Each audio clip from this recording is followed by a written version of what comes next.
Real Madrid defeat Real Sociedad for the Copa del Rey semifinal and are now through to the final, in which now they will await who their opponent will be, either Barcelona or Atletico de Madrid, a Clásico final or a Madrid derby final. And I'm pretty sure the whole world only wants to see one thing, obviously a Clásico final, because when we compare the Madrid derbies and the Clásicos this season, the Clásicos have been way more entertaining, obviously more for Barcelona fans because we absolutely slapped the Madrid this season, but the Madrid derbies in general this season have not been that entertaining. So I'm pretty sure everyone wants to see a Clásico final, but tomorrow that will be decided. So we're going to quickly talk about the Madrid's win today, and obviously my prediction for what would happen tomorrow for Atletico de Madrid versus Barcelona. So let's get into it. So as we all know, this is the fourth time that Atletico de Madrid and Barcelona will be facing each other this season. The first game we lost to them 2-1 at the Montjuic for the league. We then tied to them 4-4 at the Montjuic again for the first leg of the Copa del Rey. And then we beat them at their own crib at the Metropolitano 4-2 for the league, which, in my opinion, like I said in my last video, my last couple of videos when I talked about that match, that was the decider for Atletico de Madrid to be knocked out of the league completely. In my opinion, they're out of the league. So at this point, Atletico Madrid are only fighting for one trophy, which is the Copa del Rey, and tomorrow is their chance to reach the final to potentially win that trophy, because they're at the Champions League.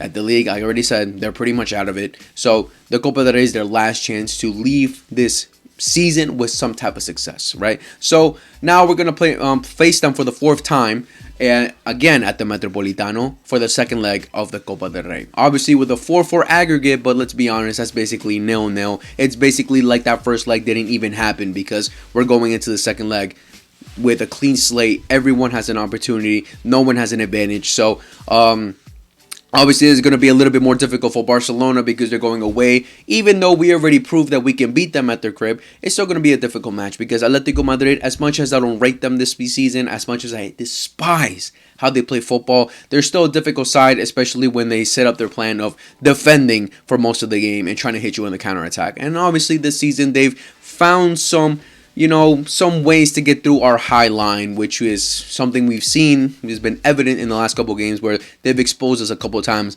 through our high line, getting in between our players, right? So as much as I think I'm confident that we'll beat them, it's still going to be a entertaining game, especially for the neutrals. So I'm pretty sure for the neutrals, it's going to be a good, exciting game. For Barcelona fans, we might suffer a little bit, but in the end, I'm pretty sure we'll get the win. So let's quickly talk about the lineups. What do I think Barcelona are going to line up with? What I think Atletico Madrid are going to line up with? For Atletico de Madrid, one of the main things they already pretty much confirmed was their goalkeeper. Let me quickly, I forgot his name. Sorry. Let me just quickly get his name. It was Juan Musso. So that's pretty much who they confirmed that was going to be their starting goalkeeper for the Copa del Rey tomorrow. He played for the first leg, and I'm not sure why he's playing. I'm not sure if Oblak suspend. I don't know what's going on with Oblak that he's not playing these Copa del Rey matches. Like, I would assume like your best goalkeeper would play these kind of cup matches, especially after him coming out saying, yo, we need to, prove that we can compete, still win something this season. The season's not over and blah, blah, blah. So I was pretty confused as to why, he's not playing, why the other guy's playing. But, I mean, we scored 4 on him, so that's good for us. But my prediction for the whole lineup in general, I think for the defensive line, they're going to go for Reinildo, Jimenez, Lenglet, and I think Molina on the right. And for the midfield, they're going to pretty much go what they've been going with the whole season. I think maybe just one little change with Simeone. What's his name? Simeone, Barrios, DePaul, and I think they go with Llorente on the right side instead of having Gallagher or Lino play. And up top, they'll have obviously the main two, Julian Alvarez and Antoine Griezmann. I think that's the lineup they're going to go up with tomorrow. A little bit different from what they went from the last time. Last time they had pretty much the same thing, but they just had Lino and Galan for the first leg of the Copa del Rey. When we played them already at the Metropolitano, they had Reinildo, they had Gallagher, they had some, they had different players, right? Or they Gallagher? No, I don't think Gallagher. I think it was still Lino. One of them, whoever. But in general, I think that's the lineup they're going to go with, and honestly, I'm not too worried about who they go up with. I'm more, concerned about how we do and how we play, because I think it's still going to be a matter of Barcelona going to dominate. As much as we're going away to them, it's still a game where we're going to dominate them. They could put up whatever lineup they want. We're still going to dominate them, right? I think it's going to be for them to win this game or try to get something from this game is going to be a game of moments. Like, they're going to have those trying to, like, search for those moments where we just are lacking and we, lose the ball dumb, stupidly, and then they hit us on a counterattack. Like basically what they've been doing to us the last couple of times that we played them, right? But in general, I'm not too worried about their lineup. I'm not too worried about any of their players. If I was to worry about one, it'd be Julian Alvarez, because he is obviously someone who's proven in the past who can bang something, get something out of nowhere,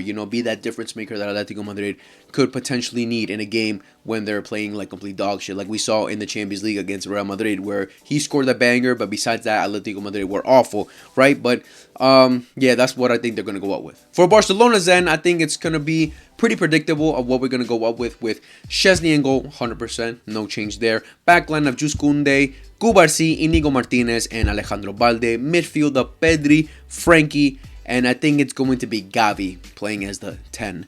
I'll explain why I'm doing this. And then up top, Lewandowski, Lamine Yamal, and Rafinha. So, I think the main like what people were probably thinking of who could potentially start is either Fermin Lopez or Gavi, and maybe a little Araujo or Cubarsí, because Cubarsí just came back from a minor injury and he hasn't played as a lot. Like he just got a couple minutes against what's his name for the last game that we played in the league. He got a couple minutes towards the end, but besides that, it was a game where it's a moment where we're thinking like maybe Araujo's a little bit more fit, so he might start this match. But when I saw Cubarsí get those final minutes towards the last game, I think it was like pretty much confirmed to me that he was going to play, because when I streamed that match, I was thinking, okay, Cubarsí, if he's going to potentially play on Wednesday against Atletico, it's gonna be weird if he doesn't get at least a couple of minutes. And the moment I saw him go on to get those last couple of minutes in the game, I was like, all right, they're gonna get through. Against Girona, I should say. Against Girona, when he get those last couple of minutes, like, all right, so it's pretty much said that he's going to start on Wednesday, because we know that Flick this whole season has been trusting the duo of Inigo Martinez and Cubarsí, and I don't think he's going to let that go anytime soon until, I don't know, one of them drops a level or one of them goes out injured. But Araujo right now is still looking like the third choice for Hansi Flick between Inigo Martinez and Cubarsí. So 100% those two. And then with the Gavi situation, I think Gavi and Pedri are going to interchange as much as it's going to show on FootMob, SofaScore, whatever you use to watch the player ratings or whatever, the lineups. It's going to show Gavi playing as a 10, but I think him and Pedri are going to switch with each other. And we see Pedri going up a little bit more compared to what he usually does, dropping deep, collecting the ball. I think Pedri is going to still be all over the pitch. I think he's still going to be doing that, but now when we're attacking, Pedri is going to have more of an attacking approach, and then Gavi's going to fill in for him, playing that defensive work. If we lose the ball, recover it as quickly as possible, because Gavi's the workhorse in the midfield. Like he's our, I don't want to say Madrid fans will get pissed if I say he is like a Valverde, because Valverde is a workhorse. He's everywhere on the pitch, and he recovers balls, defends well, and does a lot of things for you on the pitch. Gavi's similar to like that, right?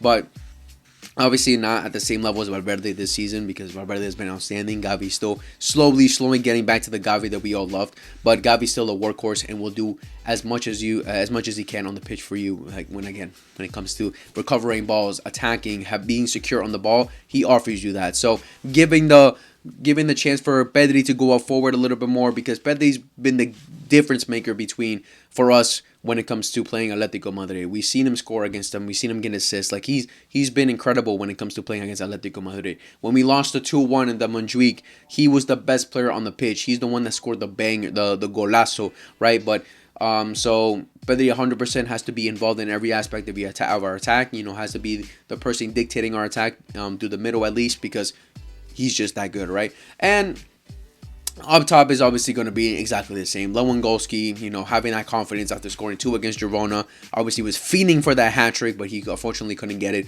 And I think he's still going to be, scoring. I think he's going to probably get 1 or 2. Obviously he scored an opponent goal against Atletico Madrid last time we played them, getting us back into the game immediately after they scored the second goal on us. So he can still give us something, right? Rafinha just coming back from international break. He didn't get any minutes at all since coming back from international break, and which was kind of sus to me too. I was like, all right, I thought he was going to get some kind of minutes for Girona, just to, loosen up a bit, get ready for the game. But we all know Rafinha's, always gives 100% for any game that he plays. So he's going to be fully ready. He's going to be, giving 100%, and hopefully becomes more of a difference maker, because For the last game against Atletico Madrid, as much as he got the assist for Ferran Torres, I don't think it was a spectacular match from him. So hopefully he does better this game. Hopefully he's more amped up. And obviously one of the things that we know about Atletico Madrid is that they have Argentinians in that squad. And obviously he's Brazilian, you know, everything that happened with that. So hopefully that might hype him up a little bit to be like, yeah, I'm going to shit on you guys real quick.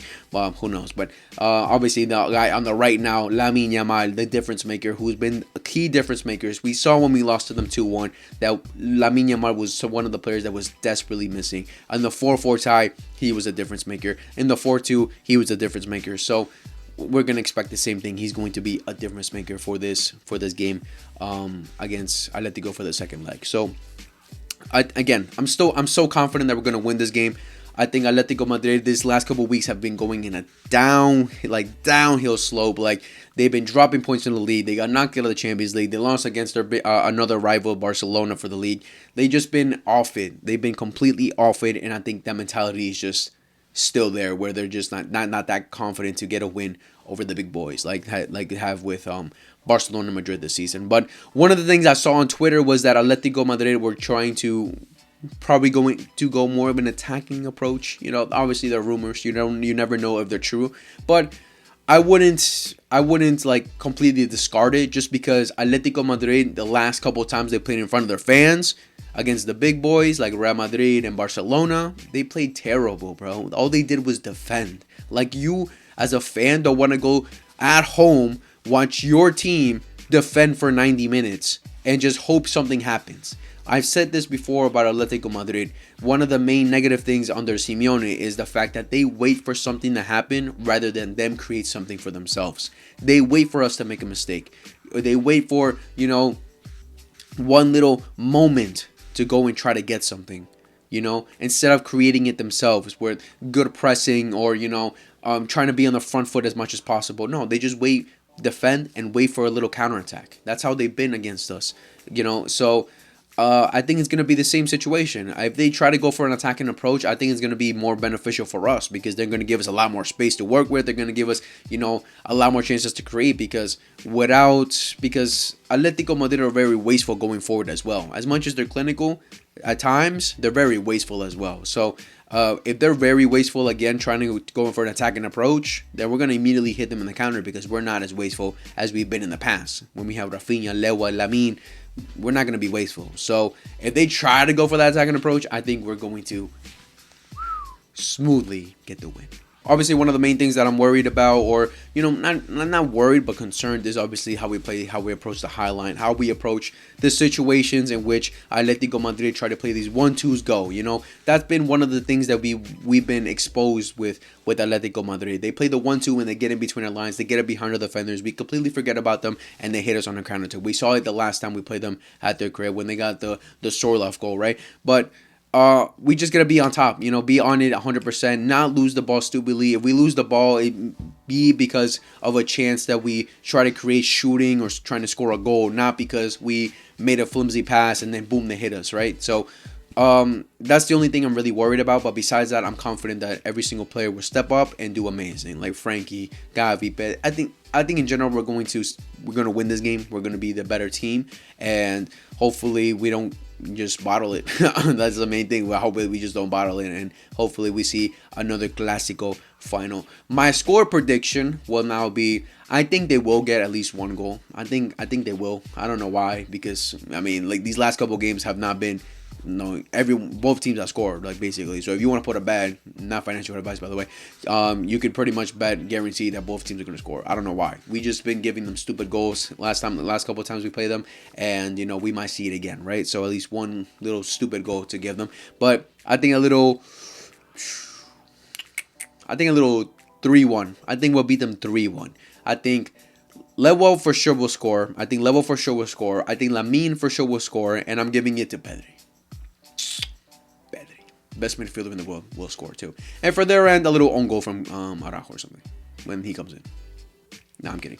I think maybe Julian. I think maybe Julian will score on us. I have a feeling he'll score on us. I don't know why. I just have a feeling. But hopefully we eliminate them, and then he starts regretting every decision he's ever made and be like, yo, let me make a move to Barcelona real quick. But Hopefully that's the case. But yeah, a little 3-1 win from Barcelona. We will reach the final of the Copa del Rey and we will face Real Madrid.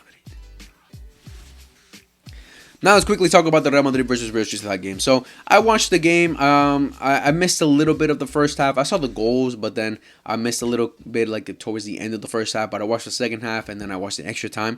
The goals, obviously, a good attack from Real Sociedad where Lucas Vázquez just always gets exposed from behind. He just can't defend. He just isn't aware enough, and they get a first goal, nutmegging Lunin, right? And then they get a great goal from Vinny making a pretty impressive pass to Endrick, and then Endrick with a little chip, a little dink to get them 1-1 tied. And at that point it was 2-1 aggregate for the Copa del Rey tie.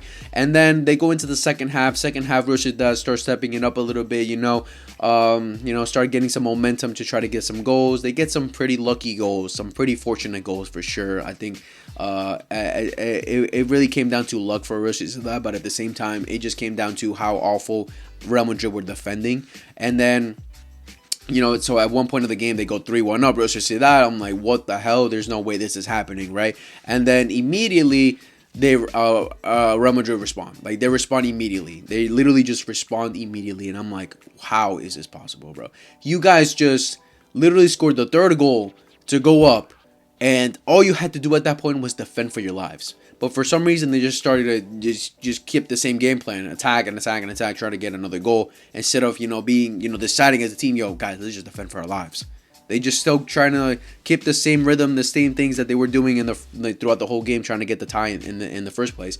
They kept just doing the same thing and immediately got exposed. Obviously, Vinny with the little magical play makes the cross to Bellingham, and Bellingham gets a little easy goal, and then boom, they're back in it. 3-2, but they're up on aggregate, right? But man, it's just so hard hate watching Real Madrid when the other team is just so frustrating, and they're literally playing against themselves as much as they're playing for Madrid. Like, there are moments where they were like, I was like, what is happening? How are you guys giving up these chances? How are you guys messing up these passes? Like, they lost the ball so many times where Real Madrid could have hit them in a counterattack, and they were wasteful. Real Madrid were wasteful in those counterattacks. Like, it was honestly very surprising how wasteful Madrid were, and at the same time, it was just shocking how terrible Real Sociedad were on possession. Like, they were just terrible. And obviously, we got to the point where Real Madrid go up in aggregate after getting the third goal from a little corner kick from Tchouaméni, 3-3, and you're just like,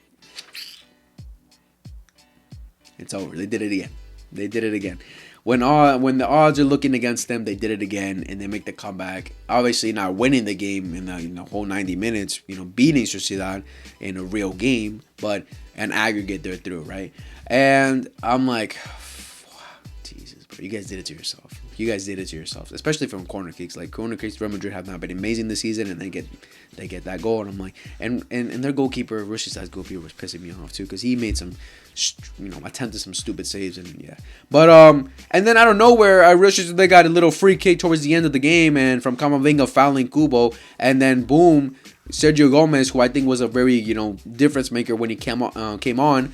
Makes a very good cross in the back post, and then header, and then goal. 4-4. 4-3. 4-3. 4-4 in aggregate. I'm like, what the fuck? No way is this happening right now. Look, guys, you tied it up. Try to do something. But at the same time, I'm back in my mind, I was like, good stuff. Like, it'd be cool to see some penalties, force them to go to penalties. But at the same time, I knew if they went to penalties, Real Madrid were going to 100% beat them. So it was frustrating to see, because I was still supporting them to try to get get another goal to try to win the game. And then in the end, we saw Real Madrid tie it up, with the 4-4 from a corner kick from Rudiger. In general, talking about the game in general, it just led me to the same conclusion of something we've been seeing about Real Madrid the whole season. They're shite. When they go up against a better team, when they go up against a good team who aren't wasteful, on possession, on chances, they're going to get destroyed. We've seen it this whole season. When they go up against bigger teams, better teams, they struggle, and they're going to get exposed. This is why I can